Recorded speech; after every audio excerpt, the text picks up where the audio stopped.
Welcome to App Stories, a weekly exploration of the world of apps. Today's show is brought to you by Bear and OneBlocker. I'm John Voorhees, and with me is my co-host, Federico Viticci. Hi, Federico.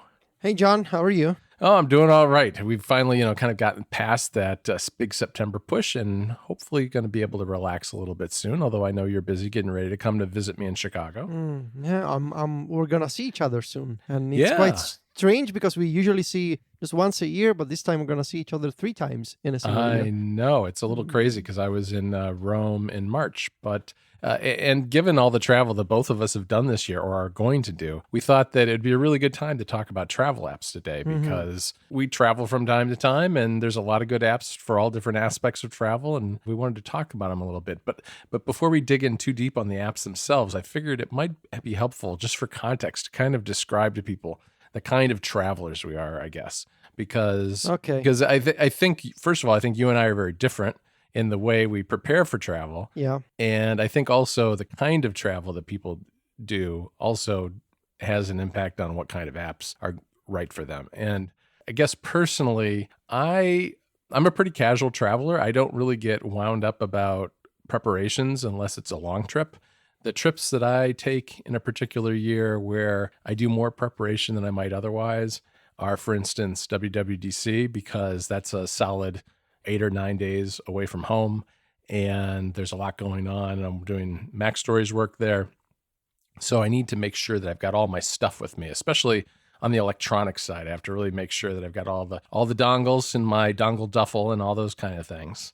And then when I travel internationally, I guess, too, is the other one where I'm probably a little more in the preparation phase and spending more time on that sort of thing. But if I'm just going, I don't know, driving somewhere for 4 or 5 days or taking a short flight for a long weekend or something like that, I usually don't spend a ton of time preparing, mainly because I figure, well, if I forget something, it's a couple of days, it's not going to matter that much, or I can drop in and buy a toothbrush at a local drugstore or something. How about you? What kind of traveler are you? Well, first of all, let me ask you, when you book a trip, do you try to always find the best option or like to find the cheapest fare possible or to change your schedule so that you're traveling like at different times that are cheaper?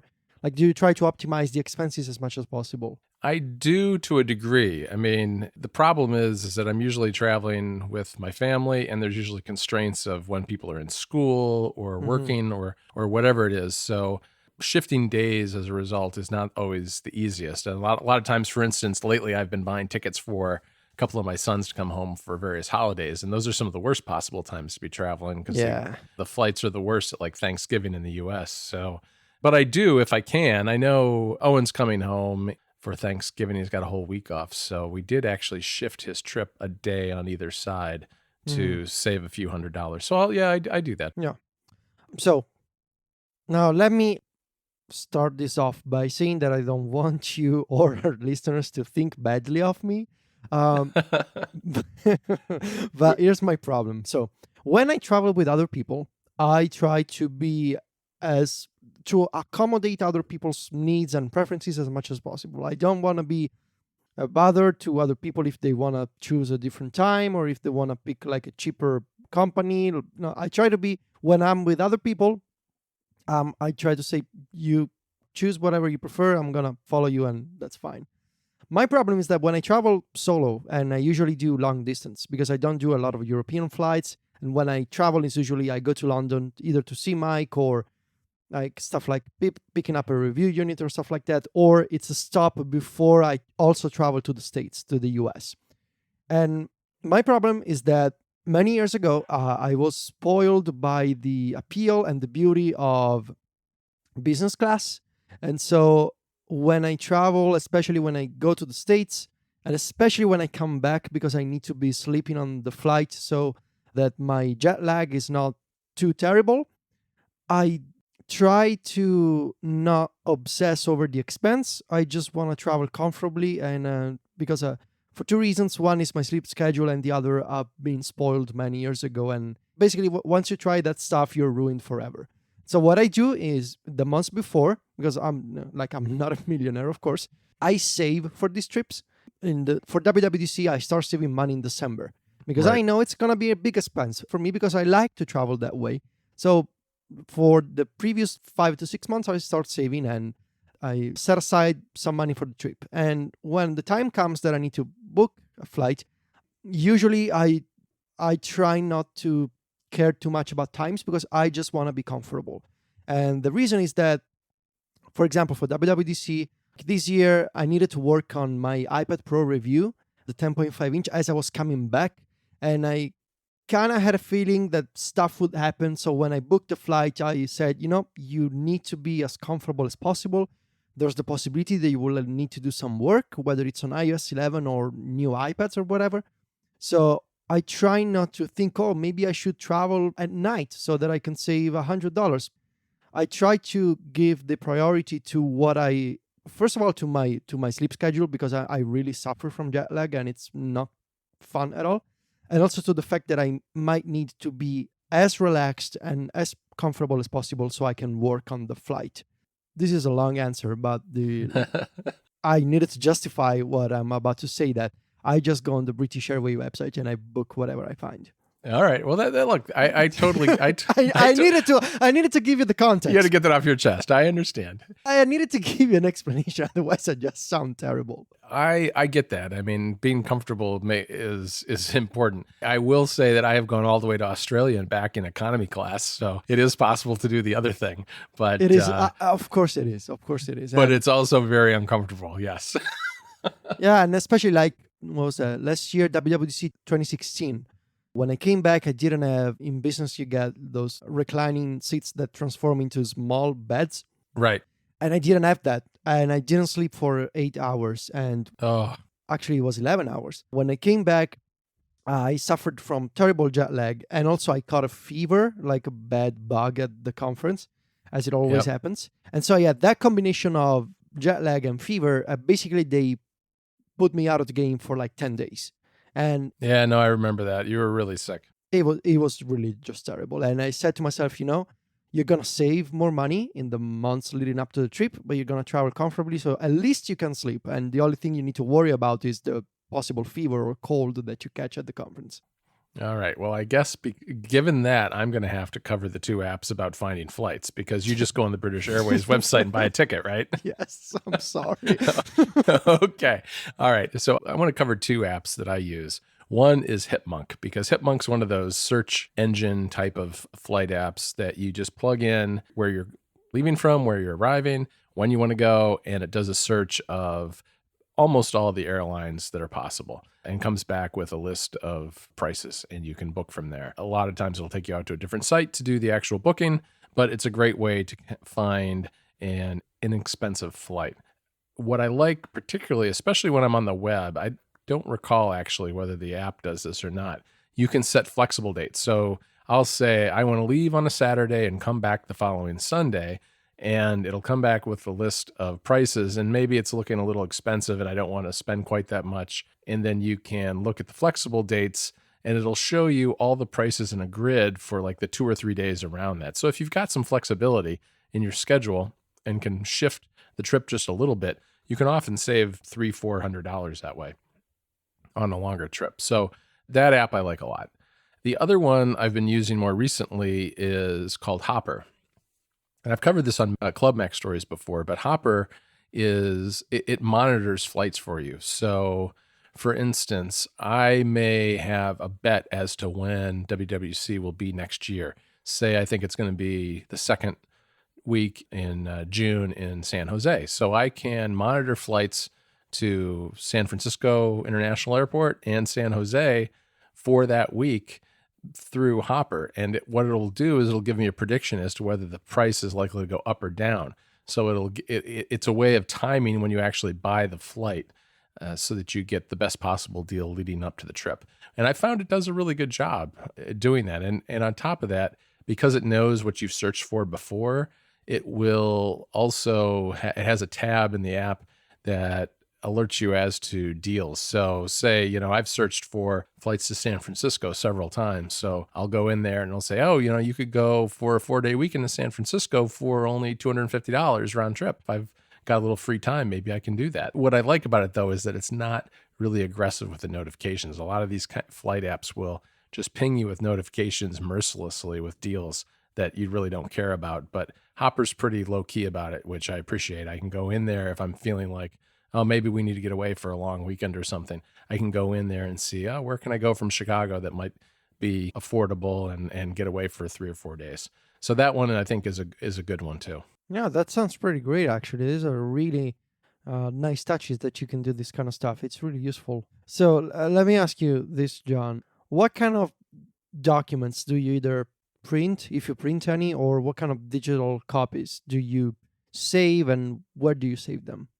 So I only really do this if I'm traveling internationally. I'll scan my passport and the confirmations of my boarding pass and confirmations of my flights and hotel, that sort of thing, my driver's license, maybe my credit card. And I'll scan all those things and I'll keep them in a secure note in Apple Notes. That's Yeah. really how I deal with that. How about you? Yeah, I do. I tend to do the same. Of course, I got a lot more documents, especially when I come to the States. There's the ESTA, which is like for European citizens to come into the States for a vacation. Mm-hmm. Bunch more, like I have a digital copy of my passport, of my all the hotel and flight receipts. So all the plane tickets and tickets for other events like WWDC or other conferences, I try to keep them all in Apple Wallet because I think it's really convenient. It's on the lock screen and also on the Apple Watch. But I also keep a PDF backup and links to the individual emails into Apple Notes. The most sensible documents like my passport or flight tickets, I also keep in private notes. And additionally, for my passport and other documents, I also have a third backup in 1Password because it just makes me feel better. Yeah, no, I think 1Password is a good option. I've put some of that stuff in mine as well. And I do use Apple Wallet too. I like using. I don't really use it on the watch, but I do use the QR code that you have for a lot of airlines to do as the boarding pass, and I'll do that. What I did in previous years is I would also print copies of all these documents, like dual copies that I would keep in two physical folders, and I would Right. pack one folder into the bag that I would check with the on the plane, and the other in the carry-on bag. So Mm-hmm. in any case, I had two separate physical backups of all these documents in two separate locations. They've never been useful, thankfully. So I'm not sure if I want to continue doing that because I don't even have a printer. So every time I need to print documents, I need to ask my mom because she has a printer at her office, but we don't have a printer here. Yeah, I used to do that too, and I've stopped doing it for basically the same reason that they've never come in handy. And the fact of the matter is, now you've got these extra copies, even though they're copies, scans, and not the original documents. But it's got all your personal information in it. Now you have to worry about losing those physical copies that are in a couple of different pieces of luggage. Yeah, plus really the stuff like the ESTA document, the US government has a copy in their database. So if Right. even if I lose my digital receipt or if I lose my physical printed copy, the officer at the border would just be able to look me up in the system. And Right. if I lose my boarding pass in that unusual event, because that would be strange, because my iPhone is always on me and I constantly keep my hand physically on the iPhone in my pocket. But even in that event, I would just go to a desk for British Airways and say, give out my passport and my British Airways card, and they will look me up and print another boarding pass. So they've never come in handy. So I'm debating whether I want to do the same for this trip or not. Thanks to Bear by Shiny Frog for sponsoring App Stories this week. Bear is a beautiful, flexible writing app for crafting notes and prose for macOS and iOS. One of the things I like most about Bear is that it works equally well for short notes and longer form writing. Bear is simply beautiful. The typography is clear and tasteful, and everything from the way it formats Markdown in line to the way it handles images looks fantastic. You can choose from several great looking templates to suit your taste, too. Instead of a folder system, Bear uses tagging. A big advantage to tagging is the ability to effectively have a document in two places at once by using multiple tags. Bear has also had note pinning from the very start, long before Apple Notes added it. Bear supports a wide variety of export formats too, which is critical when you're sharing your work with others.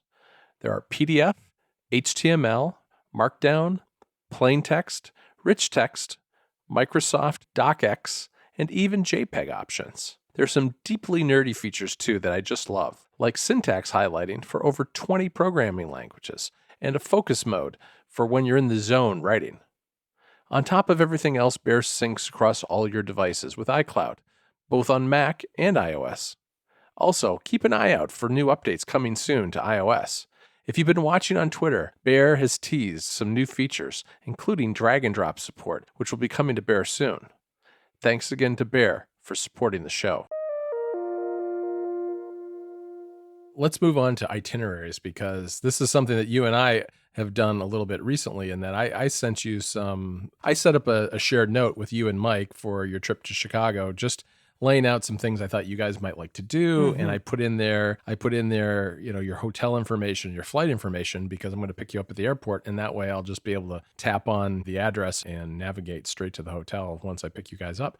Do you do that kind of stuff too? Because I definitely do that when I go on a longer trip. I'll just copy all of the hotel phone number, address, and airline information, and maybe even not necessarily an itinerary as much as it is things I'd like to maybe consider doing while I'm visiting someplace. Yeah, I do that, and especially the hotel information, and my the information about my flights. I try to keep them in a notes that I also share with my girlfriend as a backup. Like, if there's anything that goes wrong, here's my itinerary, here's where you can find me.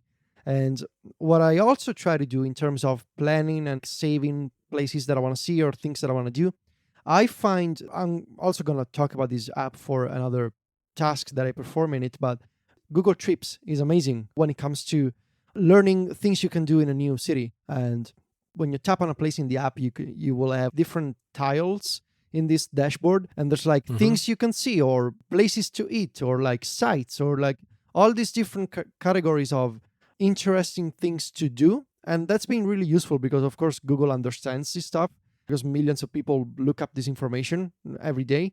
So I find that really useful. And what I also try to do, if I know I'm going to be somewhere specifically, before I go, I download the area offline in Google Maps, which is something that it's not possible in Apple Maps, and that on multiple occasions I found convenient in Google.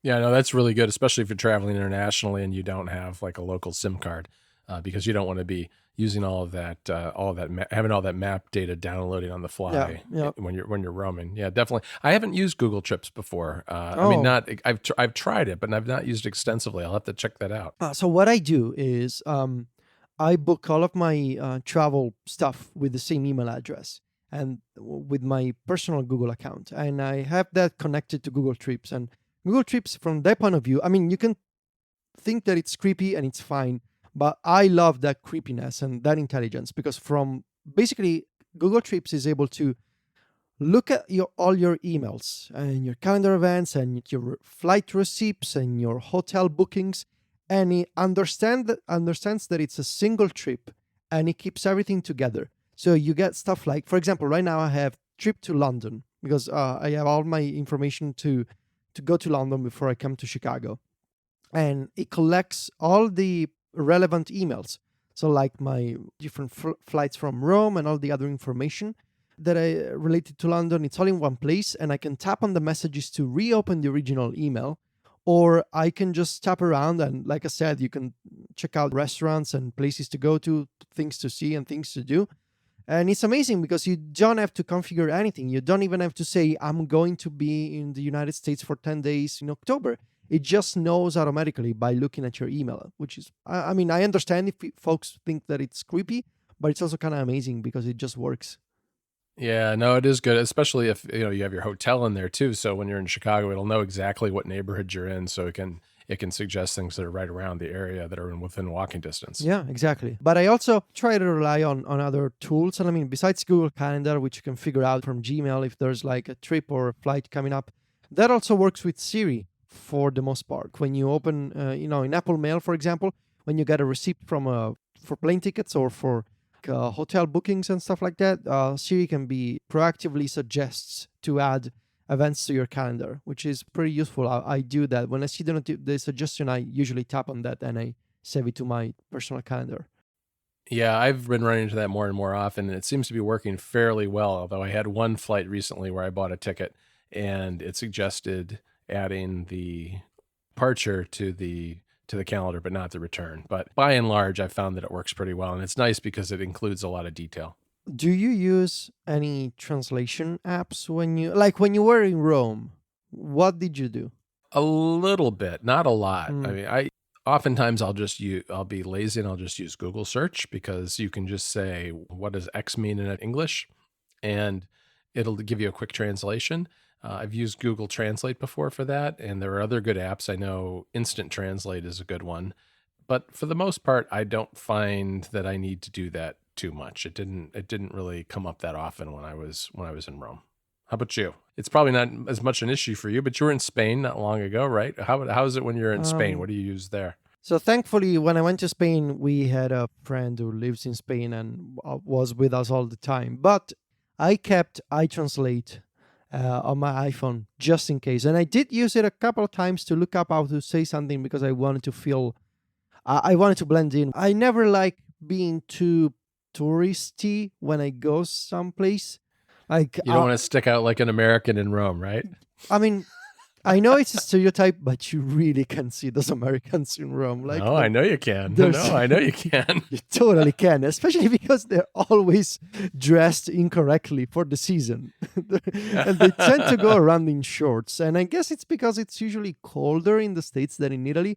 Like when it's October and you see someone wearing short sleeves and like shorts and not even like shoes but like sandals, usually tends to be American It's American, yeah. or someone from That's great. Scandinavia because they're used to be much colder. Right. Yeah. So I did keep iTranslate on my phone, and it works really well. I used it only a couple of times, but it's also a nice design, so it helps that it's not an ugly UI like the Google Translate website. Yeah, once in a while, I mean, depending where you are, those features where you can, just point the camera at a street sign or a sign somewhere and figure out what it says. That can be handy, especially if it's just a very foreign language. I mean, I usually could pick out the gist of the idea was when I was in Italy, but maybe you're somewhere like, say you're in Japan where it's just completely foreign to you. Thanks to OneBlocker for sponsoring App Stories this week. OneBlocker is the premier ad blocker on iOS and macOS. If you're tired of the mess that some sites present when you visit, OneBlocker is a great solution because it's got fine-grained controls to help you tame the web. I use it every single day. One recent feature that you might not know about is the Make HTTPS feature. OneBlocker is the only ad blocker I know that does this. What it does is that it switches URLs to the secure HTTPS version from HTTP automatically before a request is even made to the server. This is a great way to automate security because you don't even have to think about it. To learn more, go to oneblocker.com. That's the number one, blocker.com. Thanks again to OneBlocker for supporting the show. So, Federico, tell me what you use to track flights. So I use a couple of apps. I use Flight Logger, which has recently got like a 2.0 update. It's got a new design on iOS 11. It looks really nice. For the basic stuff, like I just want to collect all my flights in a single dashboard.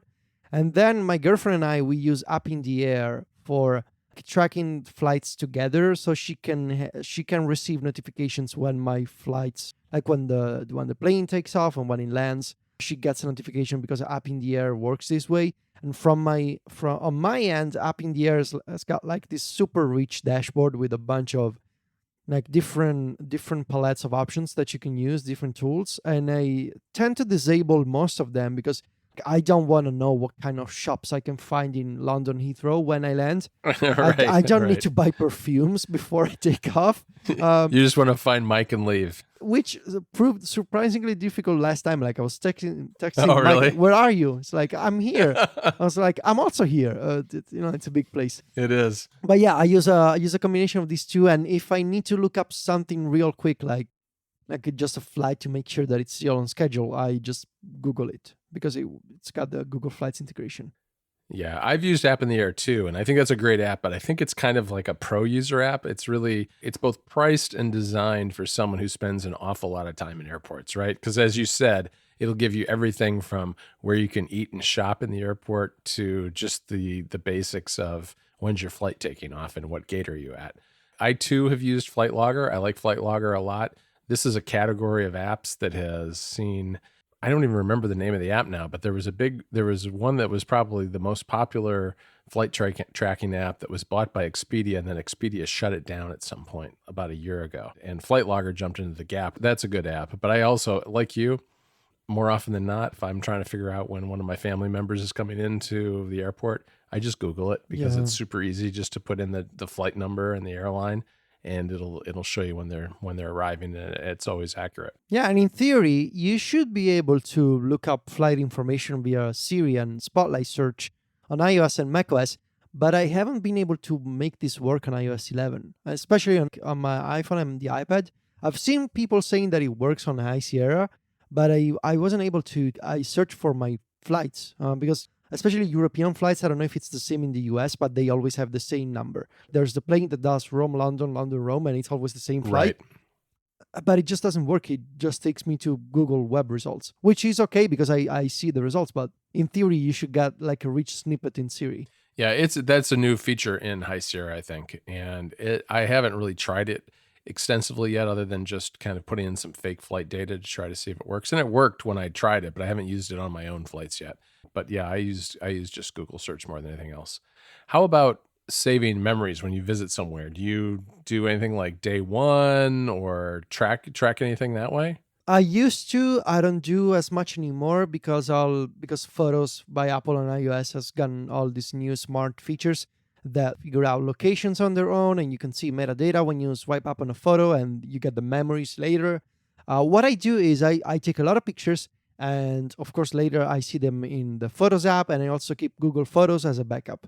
Which, as a quick aside, Google Photos has been super buggy on iOS 11 for me. Like, it constantly crashes. I don't think Google Hmm. has still figured out a way to back up, the if and HEVC. Actually, I should say, yeah, should be precise Right. because I wrote about this stuff. So it's really important that I get the names right. We know what you're talking about. Yeah, thank you. Google Photos also generates these smart memories with the assistant. So I take as many pictures and videos as possible, and I keep Moves, the location tracking app, enabled because later I want to be able to see in gyroscope the places that I went to.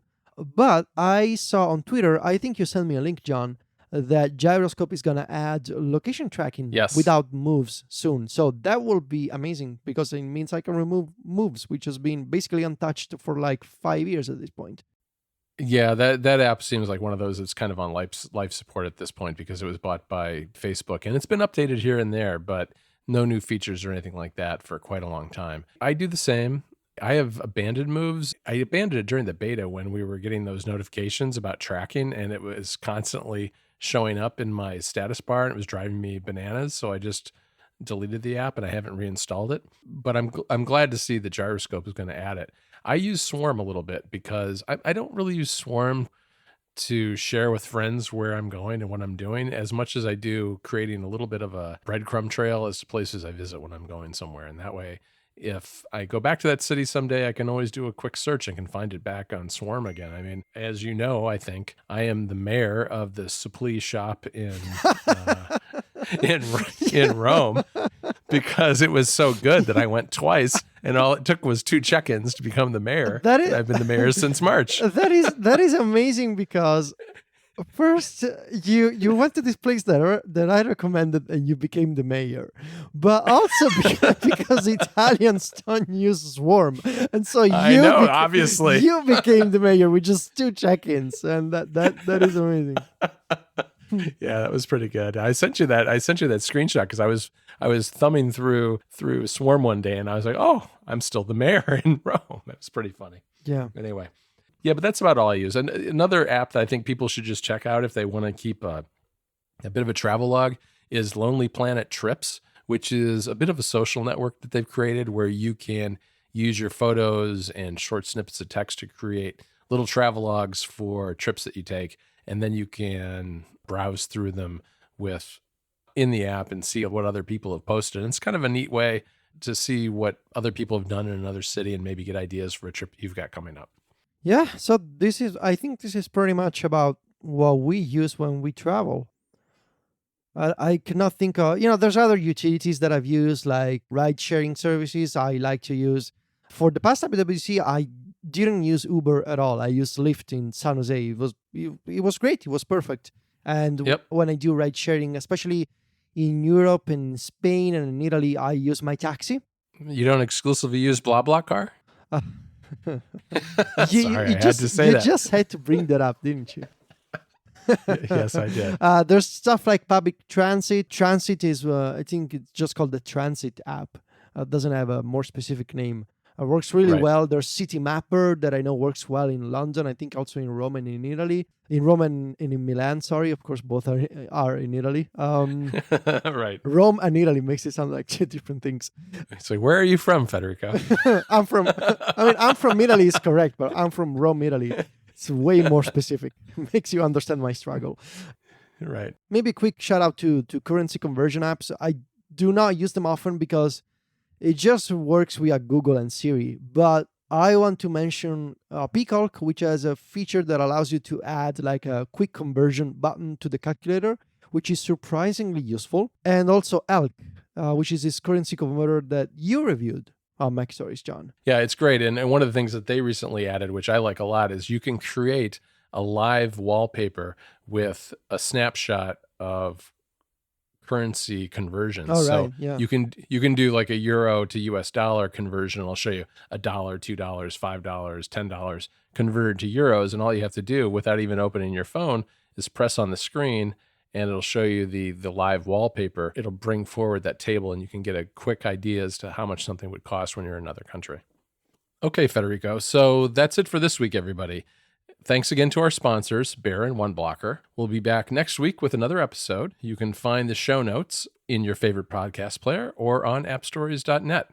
And as always, you can find the two of us writing on macstories.net and for Club Mac Stories. And on Twitter, Federico is at Viticci, that's VITICCI, and I'm at John Voorhees, JOHN VOORHWS.